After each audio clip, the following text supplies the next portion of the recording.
ఈ నెల 27వ తేదీ అంటే నవంబర్ 27వ తేదీ సోమవారం. కార్తీక సోమవారం, కార్తీక పౌర్ణమి కలిసి వచ్చిన విశేషమైన రోజు. ఈ రెండూ కలిసి రావడం వల్ల ఈ రోజుకు మరింత విశేషత పెరిగింది. ఈ రోజు చేసే ఏ చిన్న పనైనా, దానమైనా, పూజైనా, దీపారాధన అయినా 100 రెట్ల అధిక ఫలితాన్ని ఇస్తుంది. ఇంతటి శక్తివంతమైన కార్తీక పౌర్ణమి, కార్తీక సోమవారం కలిసిన ఈ విశేషమైన రోజు. ఈ ఒక్కటి దానం చేస్తే చాలు, భూదానంతో సమానమవుతుంది. అంతేకాదు, ఇలా ఈ శక్తివంతమైన రోజు దానం చేస్తే మీరు భూమిని, ఇల్లుని కొంటారు. వ్యాపారంలో లాభాలు వస్తాయి. ఆకస్మిక ధనలాభం మీకు కలుగుతుంది. మరి 2 శక్తివంతమైన పర్వదినాలు కలిసి వచ్చిన ఈ రోజు మీరు ఏ కాయను దానం చేస్తే సకల దరిద్రాలు తొలగి అదృష్టం పడుతుందో ఇప్పుడు తెలుసుకుందాం. కార్తీక పౌర్ణమి అంటే చంద్రుడు కృతికా నక్షత్రంలో ఉన్న సమయాన్ని, ఆ గడియలనే కార్తీక పౌర్ణమి అంటారు. ఇలాంటి అద్భుతమైన కార్తీక పౌర్ణమి కార్తీక సోమవారం రోజు కూడా వచ్చింది. మరి కార్తీక పౌర్ణమి ఎప్పుడు మొదలైంది అంటే, పౌర్ణమి గడియలు నవంబర్ 26వ తేదీ మధ్యాహ్నం 3:53 ప్రారంభమై నవంబర్ 27వ తేదీ మధ్యాహ్నం 2:45 వరకు కార్తీక పౌర్ణమి గడియలు ఉన్నాయి. ఇక కృతికా నక్షత్రం వచ్చేసి పౌర్ణమి గడియలకు కొంచెం ముందుగా అంటే నవంబర్ 26వ తేదీ మధ్యాహ్నం 2:05 ప్రారంభమై నవంబర్ 27వ తేదీ మధ్యాహ్నం 1:35 వరకు కృతికా నక్షత్రం ఉంది. ఇక్కడ మనం చూస్తే ఈసారి కృతికా నక్షత్రం దాదాపు పౌర్ణమి గడియలతోనే మొదలై పౌర్ణమి గడియలు మొత్తం కృతికా నక్షత్రం కలిసి ఉంది. చాలా మంది కార్తీక పౌర్ణమిని ఈ కృతికా నక్షత్రాన్ని ఆధారంగా చేసుకుంటారు.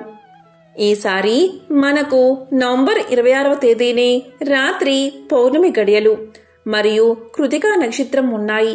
ఇలా పురాణాల్లో చెప్పిన విధంగా అంటే రాత్రి కార్తీక పౌర్ణమి గడియలు ఉండాలి, కృతికా నక్షత్రం ఉండాలి.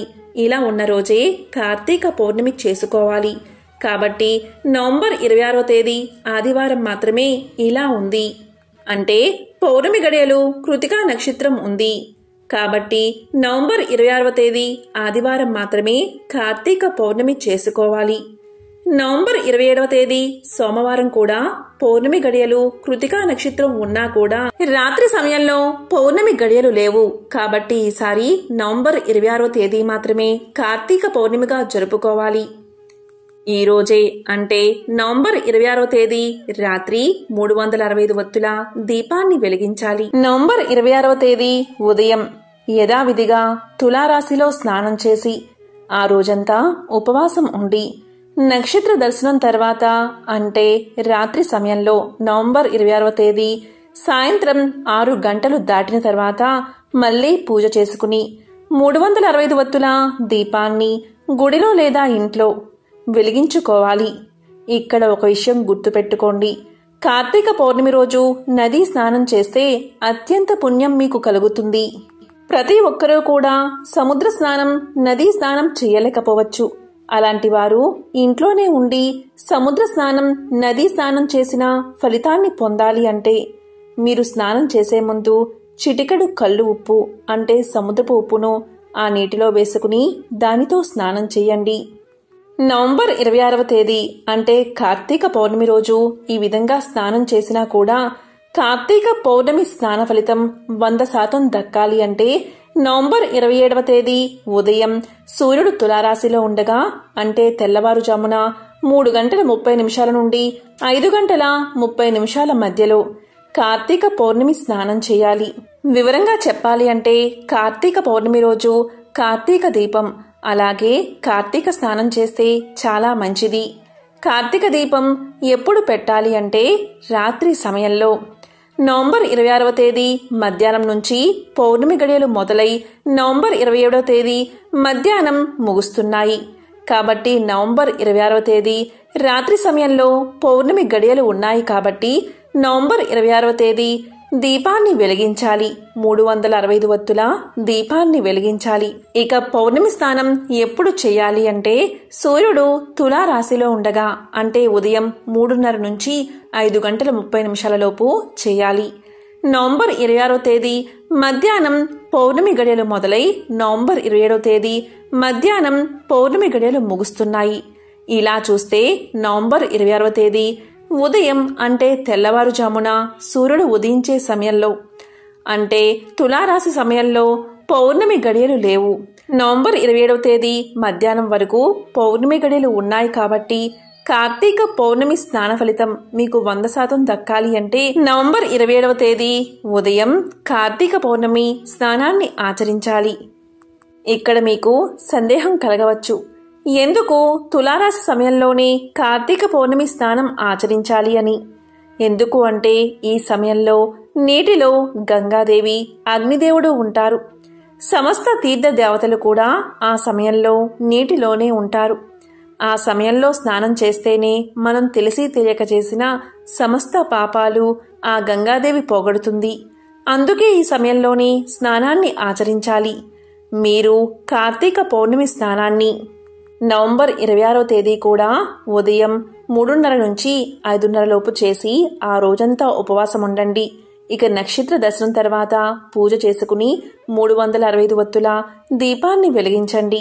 అలాగే నవంబర్ 27వ తేదీ తెల్లవారుజామున కూడా కార్తీక పౌర్ణమి స్నానం ఆచరించండి. ఇలా చేస్తే 100% స్నాన ఫలితం మీకు దక్కుతుంది.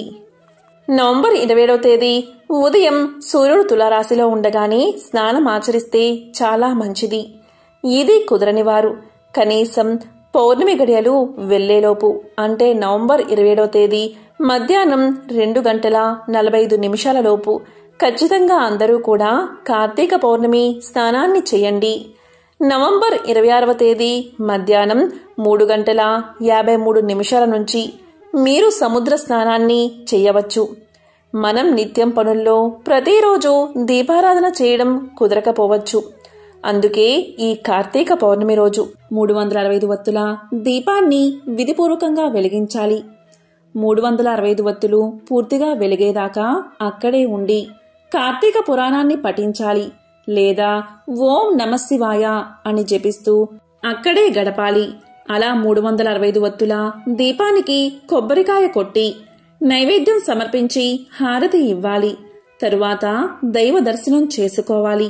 ఇలా దైవాన్ని దర్శించుకునేటప్పుడు మీ మనసులోని కోరిక చెప్పుకుని ఆ కోరిక నెరవేరేలా దీవించమని వేడుకోవాలి. ఇంట్లో ఉన్న దరిద్రం, అప్పులు, కష్టాలు మొత్తం తొలగేలాగా ఆ మహాశివయ్యను దీవించమని కోరుకోవాలి. ఇంట్లో 365 వత్తుల దీపాన్ని వెలిగించేవారు ఇంట్లో తులసికోట ముందు కానీ లేదా పూజా గదిలో కానీ మీ ఇష్టదైవాన్ని స్మరించుకుని మీ మనసులోని కోరిక చెప్పుకుని గుడిలో ఏ విధంగా అయితే 365 వత్తుల దీపాన్ని వెలిగించాము అదేవిధంగా తులసికోట ముందు గాని పూజా గదిలో గాని దీపాన్ని వెలిగించాలి. కార్తీక సోమవారం రోజు 365 వత్తుల దీపాన్ని వెలిగించేవారు ముఖ్యంగా ప్రదోష సమయంలో, అంటే 4 గంటల 15 నిమిషాల నుంచి రాత్రంతా ఏ సమయంలో వెలిగించినా మీకు 365 వత్తులు దీపాన్ని వెలిగించిన మహాపుణ్యం మీకు 100% దక్కుతుంది. మరి ఇంతటి శక్తివంతమైన కార్తీక పౌర్ణమి రోజు అష్టదరిద్రాలు తొలగాలి అంటే, అఖండ ఐశ్వర్యం కలగాలి అంటే ఏం చెయ్యాలో ఇప్పుడు తెలుసుకుందాం. కార్తీక పౌర్ణమి రోజు ఉదయం సరిగ్గా 10 గంటలకు వైకుంఠంలో ఉన్న విష్ణుమూర్తి, లక్ష్మీదేవి ఇద్దరూ కలిసి భూలోకంలో రావి చెట్లు ఎక్కడ ఉంటాయో అక్కడకు వస్తారు. ఆ చెట్ల మీద కూర్చుని ఉంటారని పద్మపురాణంలో చెప్పడం జరిగింది. అందుకే కార్తీక పౌర్ణమి రోజు ఆడవారు ఏం చెయ్యాలి అంటే, సరిగ్గా ఉదయం 10 గంటలకు మీకు దగ్గరలో రావి చెట్టు ఎక్కడ ఉంటే అక్కడకు వెళ్ళండి. ఆ రావి చెట్టు మొదట్లో బెల్లం కలిపిన పాలు పొయ్యండి. ఆ రావి చెట్టు మొదట్లో పసుపు కుంకుమ చల్లండి. రావి చెట్టు చుట్టూ ప్రదక్షిణలు చేసి రావి చెట్టు దగ్గర ప్రమిదతో ఒక దీపాన్ని వెలిగించండి. ఆవు నెయ్యి దీపాన్ని వెలిగించండి. ఇలా ఎవరైతే కార్తీక పౌర్ణమి రోజు సరిగ్గా 10 గంటలకు రావి చెట్టు దగ్గర దీపాన్ని వెలిగిస్తారు, వారి ఇంట్లోకి సాక్షాత్తు లక్ష్మీనారాయణులు వీచేసి అఖండ ఐశ్వర్యాలను ప్రసాదిస్తారని పద్మ పురాణంలో వివరించడం జరిగింది. కాబట్టి ఈ విధి విధానాన్ని తప్పకుండా ప్రతి ఒక్కరూ పాటించండి. ఇక అత్యంత పవిత్రమైన ఈ కార్తీక పౌర్ణమి, కార్తీక సోమవారం కలిసి వచ్చిన ఈ మహిమాన్వితమైన రోజు.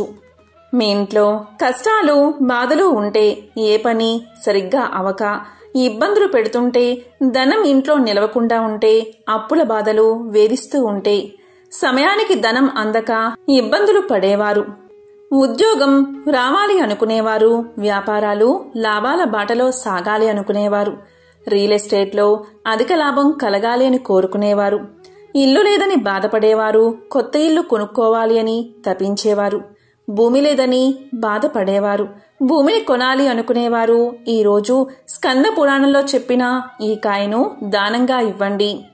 కార్తీక పౌర్ణమి రోజు ఉసిరికాయను దానంగా ఇవ్వండి. ఇక స్కంద పురాణం ప్రకారం ఉసిరికాయను దానం చేస్తే భూమికి ప్రభు అవుతారని చెప్పడం జరిగింది. అంటే విపరీతమైన భూలాభం గృహలాభం కలగాలంటే కార్తీక పౌర్ణమి రోజు ఉసిరికాయను మీ చేత్తో ఎవరికైనా దానంగా ఇవ్వండి. ఎవరైనా అడిగితే మీరు ఇస్తే అది కూడా దానమే అవుతుంది. ఇలా ఈ మహిమాన్వితమైన రోజు మీరు ఒక్క ఉసిరికాయను దానం చేస్తే చాలు. కార్తీక పౌర్ణమి రోజు భూమిని దానం చేసిన పుణ్యంతో పాటు కార్తీక సోమవారం రోజు కూడా దానం చేసిన మహాపుణ్యం మీకు కలుగుతుంది. ఇలా ఈ రోజు మీరు దానం చేస్తే మీ ఇంట్లో ఉన్న అష్టదరిద్రాలు తొలగి సకల శుభాలు కలుగుతాయి, అదృష్టం పడుతుంది. అదేవిధంగా అఖండ ఐశ్వర్యంతో తులతూగాలి అంటే, చక్రవర్తిలా రాజులా జీవించాలి అంటే కార్తీక పౌర్ణమి రోజు శివలింగాన్ని మీ చేత్తో ఎవరికైనా దానంగా ఇవ్వండి. అలా దానమిస్తే చాలా మంచిది. అలాగే కార్తీక పౌర్ణమి రోజు ఎక్కడైనా దేవాలయంలో కొండెక్కడానికి సిద్ధంగా ఉన్న దీపంలో మీరు నూనె పోసినా చాలు, మీకు దీపారాధన చేసిన మహాపుణ్యం కలుగుతుంది, సకల శుభాలు కలుగుతాయి. అలా దీపాన్ని వెలిగించిన వారికి ఎంత పుణ్యం కలుగుతుందో అంత పుణ్యం మీకు కూడా లభిస్తుంది. అలాగే ఈ కార్తీక పౌర్ణమికి ఒక ప్రత్యేకత ఉంది. అదేంటి అంటే శివాలయంలో ఉన్న బ్రాహ్మణుడికి బియ్యం, పాలు, పప్పు, కూరగాయలు ఇవి దానంగా ఇస్తే నవగ్రహ దోషాలు తొలగిపోతాయి.